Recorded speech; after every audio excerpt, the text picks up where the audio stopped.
Hello, my friend. Welcome back to the Violet Library. Every evening when you arrive here, a single lantern glows in the tall window, guiding you inside. The heavy oak doors swing open without a sound, and suddenly the noise of the world and its worries fades away.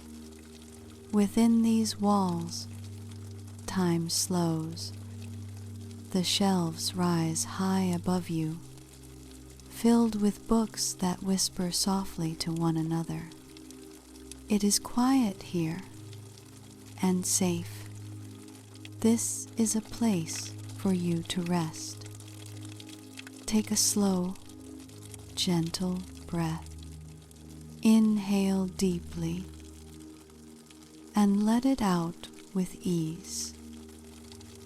Do it again.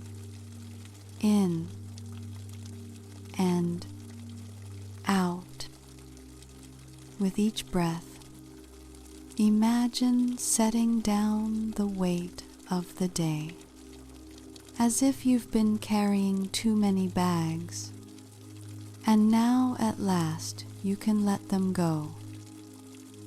Notice the chair beneath you, its soft, large cushion, the warmth of the lamplight. The library holds you like an old friend. Here, you do not need to do anything or be anyone. You are safe. As you breathe, you may find your body softening, relaxing. Your shoulders drop a little. Your jaw loosens. Even your hands, which have worked so hard today, begin to relax. Thoughts may still come, but they don't need to stay. You can let them float away like leaves drifting down a quiet stream. The Violet Library waits for you patiently, inviting you deeper into stillness. There is no rush, no expectation, just peace. Allow yourself to feel gratitude for this moment, for the simple gift of being alive, for the shelter of your room, for the chance to rest. Know that you deserve this. We all do. And now, as you breathe a little easier, imagine yourself walking further inside the cozy library. The shelves glow softly in the golden light, and one book seems to shine brighter than the rest. It has been waiting for you. Tonight, that book will open, and its story will become your dream. Tonight's tale is the whispers of a moonlit village. In these pages, you'll journey to mysterious village with whispers that lull you to sleep. So, get comfortable. Let the day fall away. The Violet Library is ready to share its story with you now. The sun, a great molten coin of gold, dipped below the jagged silhouette of the elderwood, setting the western sky ablaze in a final, glorious conflagration of orange and violet. From the heart of that ancient forest, the first cool breath of evening sighed, carrying the scent of pine resin, damp earth, and the sweet, honeyed fragrance of night-blooming jasmine that tumbled over every garden gate in the village of Silverwood. Nestled in a gentle valley, the village was a collection of cobblestone cottages with roofs of mossy thatch, their windows already beginning to glow with the soft, buttery light of oil lamps and hearth fires, as the deep indigo of true night began to bleed across the heavens. The day's chorus of chirping sparrows and buzzing bees gave way to the rhythmic thrum of crickets and the occasional, distant call of a nightjar. High above, the first star, a brilliant diamond pinned to the deepening velvet, winked into existence, a solitary sentinel heralding the arrival of a peace so profound it felt like a blanket being gently laid over the world. It was in this hush, in the liminal space between day and night, that the village seemed to hold its breath, waiting for the magic that only the moon could bring. Down the main cobbled path, worn smooth by generations of quiet footsteps, walked a woman named Diana. She was new to Silverwood, a seeker of stillness after a life lived amidst the clamor and clangor of a great city.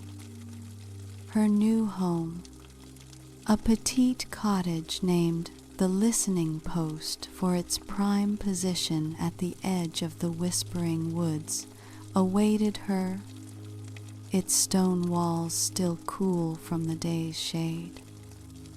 In her arms, she carried a basket laden with a loaf of crusty bread from the baker, a wedge of creamy white cheese from the dairy farmer, and a small bunch of lavender, its calming scent already easing the last vestiges of city tension from her shoulders. As she walked, the villagers she passed offered not boisterous greetings, but slow, knowing smiles and gentle nods, their voices low and melodic, as if they were all sharing a wonderful secret. An old man whittling on a porch lifted a hand in silent welcome. The sound of his knife against the wood was a soft, shushing scrape that blended perfectly with the evening's soundtrack. Reaching her gate, Diana paused to look back at the village now bathed in the soft, ethereal light of the rising moon. It was a full moon, vast and luminous, its silver glow transforming Silverwood into a place of dream and shadow. The thatched roofs gleamed like platinum. The cobblestones shimmered as if sprinkled with stardust, and the gentle curl of smoke from each chimney became ribbons of pearl twisting into the sky. It was then, in that profound quiet, that she heard it. Not a sound, but a feeling, a faint, melodic hum that seemed to vibrate not through the air, but through the very soles of her feet, a resonance that traveled up through her bones and settled in her heart. It was a whisper of pure contentment, a lullaby sung by the village itself. A soft sigh escaped her lips, her eyes grew heavy, and for the first time in years, Diana felt the unmistakable and welcoming pull of a deep, restful sleep beckoning her into its gentle embrace. She knew, with a certainty that felt as ancient as the moon above, that she was home. Inside the listening post, the world shrank to a cozy sphere of warmth and gentle light. A fire crackled softly in the hearth, its flames dancing a slow, hypnotic waltz behind the iron grate, casting shifting amber patterns on the whitewashed walls and the woven rug upon the floor. Diana moved through the familiar ritual of settling in, each action a mindful meditation, placing the lavender in a small clay pitcher on the windowsill where its scent could mingle with the night air, cutting a slice of bread and cheese onto a wooden plate, and lighting a single beeswax candle whose light was warmer and softer than any lamp. The cottage was filled with the comforting sounds of her new life, the pop and hiss of the fire, the gentle tick of a grandfather clock in the corner, the faint rustle of the linen curtains as they breathed in and out with the night breeze. She ate her simple supper at a small table by the window, watching as the moon climbed higher, its light now so bright it cast sharp, ink-black shadows from the gnarled apple tree in her garden. After her meal, drawn by the mesmerizing beauty of the night, Diana wrapped a soft, woolen shawl around her shoulders and stepped out into her small garden. The air was cool and carried the rich, loamy scent of turned earth from her neighbor's vegetable patch. The symphony of the night was in full chorus now, a layered tapestry of sound that was far from silent, yet infinitely peaceful. The chirruping of crickets formed the steady percussion, while the low, resonant bullfrog from the nearby pond provided a deep, cello-like bass note. High above, the wind stirred the leaves of the elderwood, a sound like a distant, gentle ocean. But beneath it all, that strange, beautiful humming persisted. It was not one sound, but many the faint, almost melodic creak of the weather vane on the village hall, spinning lazily in the breeze, the cheerful, bubbling trickle of water in the stone fountain at the crossroads, the soft, rhythmic thump-thump of laundry lines swaying, all combining into a seamless, harmonic whisper. Leaning against the cool wood of the garden gate, Diana closed her eyes and simply listened. She let the whispers of the moonlit village wash over her, seeping into her mind and easing away the clutter of thought. She wasn't trying to decipher the language, but to feel it. It spoke of the day's warmth held in the stone walls of the cottages, of the deep, slow dreams of the roots in the earth, of the quiet satisfaction of a day's work done well, and of the patient, endless journey of the stars across the sky. It was a language of reassurance, a constant, gentle reminder that the world turned in its rightful order, that there was a rhythm and a balance to all things. A profound sense of belonging settled upon her, as comforting and weighty as her woolen shawl. Her breathing deepened, syncing with the slow, steady pulse of the night, and a drowsy contentment filled her from her fingertips to her toes, telling her without words that all was well and that she was safe and that she could rest. The following day, Diana's curiosity about the whispers led her to the village square, where a small market was underway. It was a quiet, unhurried affair, with stalls offering jars of amber honey, bundles of dried herbs, and loaves of bread still warm from the oven. The air was filled with the gentle murmur of conversation and the sweet, spicy scent of mulled cider. It was there she met Mrs. Higley, the oldest resident of Silverwood, who was presiding over a stall of intricately knitted blankets that seemed to contain every color of the autumn forest. Her face was a roadmap of a long and happy life, her eyes the color of the sky just after a rain, and they twinkled with a light that seemed ageless.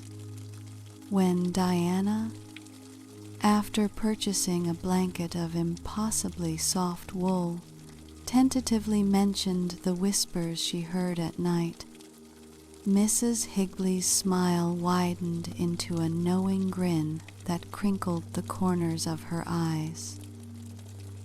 "Ah, you've heard them, then," Mrs. Higley said, her voice a soft, raspy thing, like the sound of leaves skittering across a path.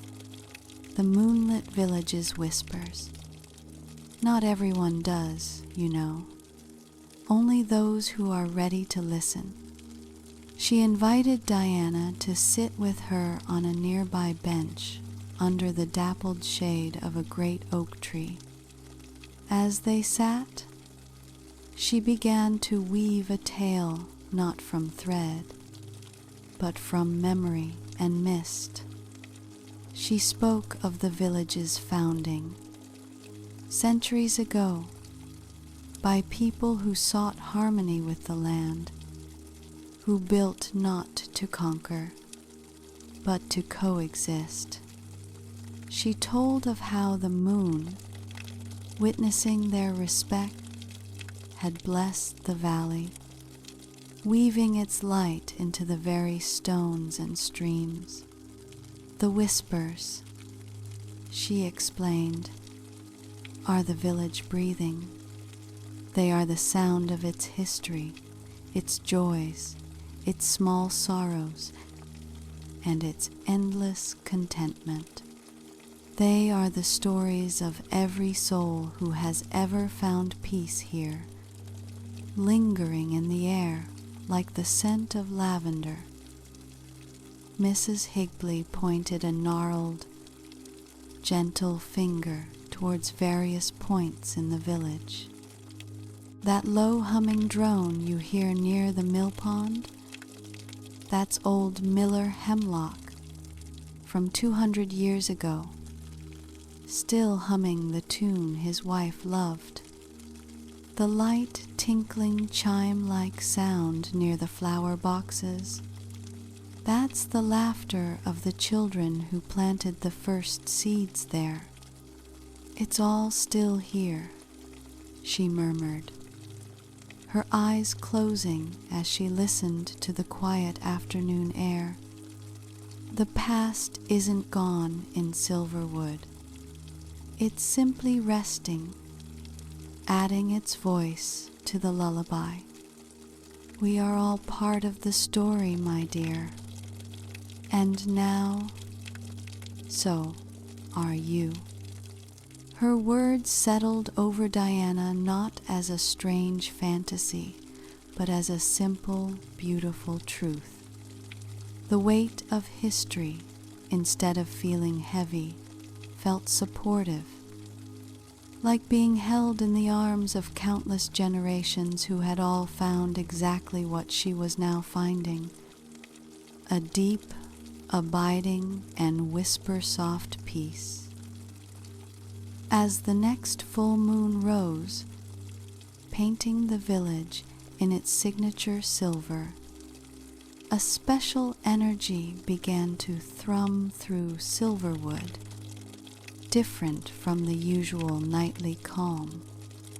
It was a sense of quiet anticipation.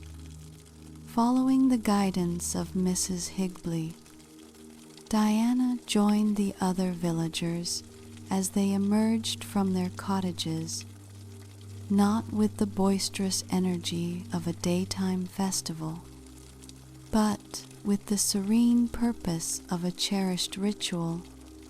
They carried small, simple offerings, a basket of perfect strawberries, a spool of hand-spun thread, a tiny, whittled bird, a freshly baked pie, and made their way to the long, low stone wall that separated the village green from the edge of the elderwood. They placed their items on the wall under the moonlight, then stepped back to sit on blankets or simply on the soft grass, speaking in hushed, reverent tones. This was the moonlight market, Mrs. Higley had explained, a monthly tradition of sharing and gratitude, held in silence under the moon's approving gaze. There was no buying or selling, no bartering or negotiation. The market operated on a different principle entirely, that of intuitive giving and receiving. An old fisherman might place a beautifully woven net upon the wall and later return home with a jar of salve for his aching joints, left by the herbalist. A young mother might leave a drawing from her child and find it replaced by a tiny hand-stitched doll. The exchange was never witnessed. It was a silent dance of trust and community need, facilitated by the moonlight. Diana, her heart full, had brought a small watercolor painting she had done of the village at dusk. She placed it carefully on the cool stone and retreated to sit beside Mrs. Higley. As she watched, the villagers moved like slow, graceful shadows in the milky light, their footsteps silent on the dew-kissed grass, their presence adding to the collective, peaceful energy of the night. The only sounds were the natural ones of the night, now somehow amplified and more musical, the rustle of a linen cloth as it was wrapped around a left gift, the soft click of a ceramic lid being placed on a jar, the contented sigh of someone finding exactly what they didn't know they needed. The whispers were stronger here than anywhere else, a beautiful, harmonious blend of hope, gratitude, and generosity that seemed to vibrate in the very air. Diana felt it wash over her, a tangible wave of kindness that made her eyes prickle with happy tears. When the moon reached its zenith directly overhead, casting no shadow, the market was deemed closed. The villagers collected their newfound items, their faces softened by smiles of quiet wonder, and drifted back to their homes, their souls nourished. Diana returned to her gift, a small, exquisitely carved wooden frame, perfectly sized for her painting. She held it to her chest, overwhelmed by the profound, unspoken connection she felt to every soul in the village, past and present. Mrs. Higley, seeing the deep appreciation Diana held for the village's unique magic, decided to share its greatest secret. One afternoon, she led Diana to a seemingly ordinary door set into the side of a small, grassy hillock near the edge of the elderwood. It was made of dark, aged wood, almost invisible behind a curtain of ivy, with a large iron key that seemed to glow with a warmth of its own. Mrs. Higley unlocked it and ushered Diana inside. What lay within took Diana's breath away. It was a library, but unlike any other. The hill was hollow, and its great earthen dome was embedded with thousands of crystals that caught the faint light from the entrance and reflected it, creating the illusion of a starry night sky within the room. The air was cool and carried the ancient, comforting scent of old paper, leather, and settled dust. But the books on the shelves were not ordinary books. They were jars and bottles and vessels of all shapes and sizes, each glowing with a soft, internal light of varying colors. "This," Mrs. Higley whispered, her voice filled with reverence, "is the Starlight Library. We don't read the stories here, dear. We listen to them." She reached for a small, cobalt blue bottle that pulsed with a gentle azure light. She uncorked it carefully, and as she did, the air around them filled with the sound of crashing waves and the distant, joyful cry of gulls, a story of a long-ago journey to the sea, contained entirely within the shimmering air for a moment, before fading away as she recorked the bottle.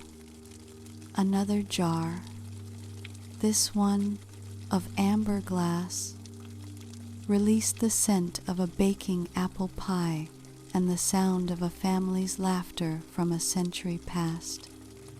Each vessel held a memory, a moment, a feeling, a piece of the village's living history, perfectly preserved. The whispers in the library were a symphony, a low, beautiful hum of countless stories waiting patiently in the dark to be heard. Mrs. Higley explained that on nights when sleep was elusive, villagers would come to the library, choose a story that called to them, and simply listen.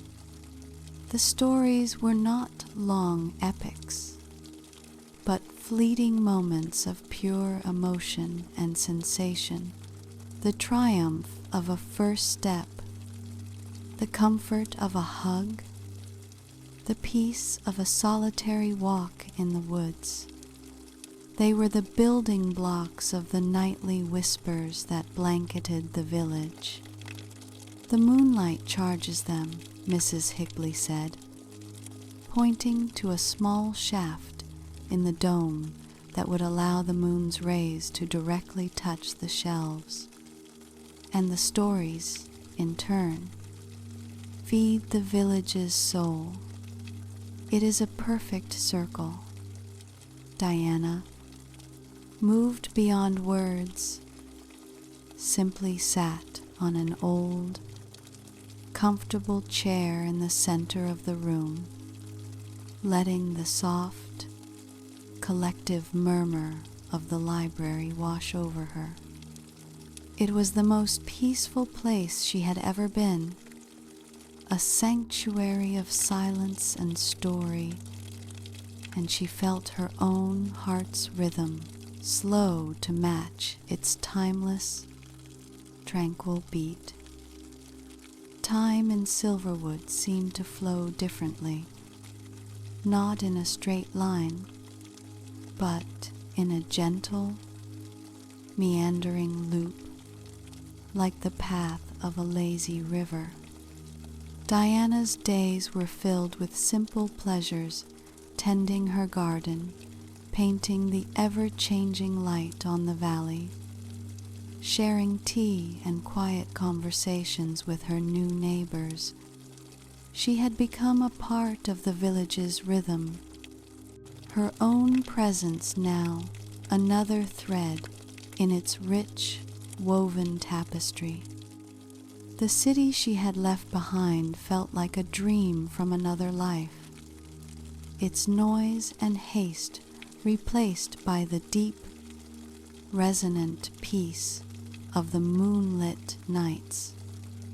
She found herself smiling more often for no reason at all, simply because the air tasted sweet and the sun felt warm on her skin. She had learned to listen not just with her ears, but with her whole being, to the constant, reassuring whisper of the world around her. One evening, as she sat on her garden gate under a sky dusted with 1,000,000 stars, she realized something wonderful. She was no longer just hearing the whispers. She was adding to them. The contented sigh she let out after a day well lived joined the symphony. The soft, rhythmic scrape of her paintbrush on canvas added a new melody to the nightly hum. The happiness she felt as she watched fireflies dance like living embers over her lavender patch rose into the air, a silent, joyful vibration that would forever be a part of Silverwood. Mrs. Higley had been right. She was now part of the story. Her own small history, her journey, her search for peace, her finding of it here was now woven into the village's eternal lullaby, a gift for some future newcomer who was ready to listen. Diana took a deep, slow breath, filling her lungs with the cool, jasmine-scented air. The moon hung directly above, a perfect, benevolent pearl, and the village below was silent and still, every soul tucked safely into their beds, dreaming quiet dreams. The whispers tonight were particularly strong, a layered, wordless song of profound peace. It was the sound of the stars tracing their ancient paths, of the roots drinking deeply from the earth, of the river curling around smooth stones on its endless journey, of history dreaming, and of a community resting in perfect harmony. Diana felt her eyelids grow heavy, her breathing deepen and slow. The whisper was no longer outside of her. It was within her, a soft, steady rhythm, guiding her toward sleep. She knew, as she drifted off, cradled by the night, that this was the heart of the whisper, a promise of safety, a testament of belonging and the most beautiful goodnight story ever told. And so she slept.